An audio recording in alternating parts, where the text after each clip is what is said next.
Our next speaker is Ben Davis, and Benjamin Davis currently works for the JPS County Hospital and Marriott Hotels in Fort Worth, Texas. He is currently working on obtaining his degree in nursing. He has been a Christian since he was 5 years old. He is married to Laura for almost 3 years now, and Ben and Laura are originally from Washington State, and his dream is to fulfill God's plan for his family and help take care of others to the best of his ability. Please help me in welcoming Ben Davis as he comes to talk to us about the power of prayer. How many people in this room know how important it is to have a constant communication with God? Everybody, that's amazing. Sandy has been coming into my hotel at the Marriott. I work just south of the airport. And he's been coming in for around 2 years. And we've had many conversations together. Just about every one of them has to deal with God. My two favorite things I was telling Brian in the world to talk about are baseball and God. First of all, I want to say to my wife, happy anniversary, sweetheart. Today is our 3rd year anniversary.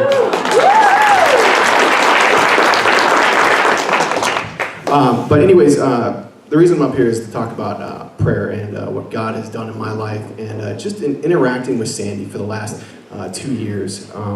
Prayer is very important as far as choosing what job that you like, the type of friends that you have, what church to go to, what type of spouse that you want. I know it took me a long time. I told God, I was like, I really have to be careful with this prayer. We spent a lot of time, and 3 days later, he introduced me to the lovely Laura. But the one that I want to talk about today, the power of prayer, was a certain situation that I had. I was working at the Marriott, been bartending there, and Sandy came in. He's always like a breath of fresh air. He said, "Mr. Ben, how are you doing today?" It's my Sandy impersonation.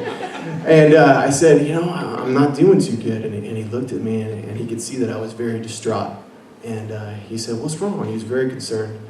And I said, "I just had $500 stolen out of my apron, which is my little billfold that I carry."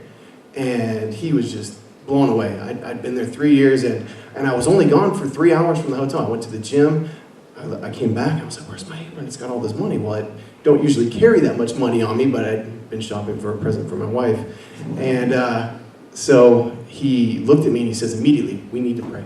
We need to pray right now." And he was with a fellow pastor brother. And he looks at me, and before we started to pray, he says, "I do not want you to feel any anger or any resentment towards this certain individual at all whatsoever." He's like, "I want you to forget about this money. For some reason, he might need it more than you do." And I'm sitting there thinking, man, I need $500. This is my money. I mean, you want me to let it go. But he's telling me, I'm telling you, brother, let it be a blessing to you. He's like, just let it go and let's pray for it right now. And I gave my heart up to God, and I said, you know what? He's absolutely right, because when you give into the anger and you give into all that other stuff, that's not from God. That's from the enemy. That's him trying to take you down and bring. So let's find a way to make this a blessing. Let's find a way to take advantage of it. So we prayed about it, and he was very, very crystal clear in his details about the blessings coming back to me and just Benjamin letting it go. And afterward, I felt a lot better. And I've been working on my degree in nursing, and I've been applying for a lot of jobs at the hospital, but I hadn't had any luck. And I'll tell you what, a week later, I got a call from JPS. Yay! And it was God's way of telling me that, you know what, I'm going to bless you a different way. You're going to work for me, and you're going to work for taking care of people, and that money and monetary gain is not the important issue here. It's following my plan and what my gift is, and because you were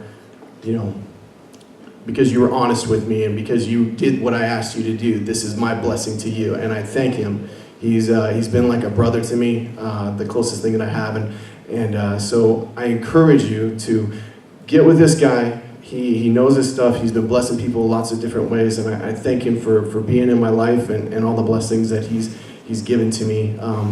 I just wish that we can reach out and grab more Christians and just introduce them, and people that don't know the word. I mean, the work that he's doing overseas right now and the stuff that he tells me and the people that they're reaching, I'm just so blessed to be in his presence and the work that he's done for me. So I thank you so much for letting me speak today, and I love you, brother.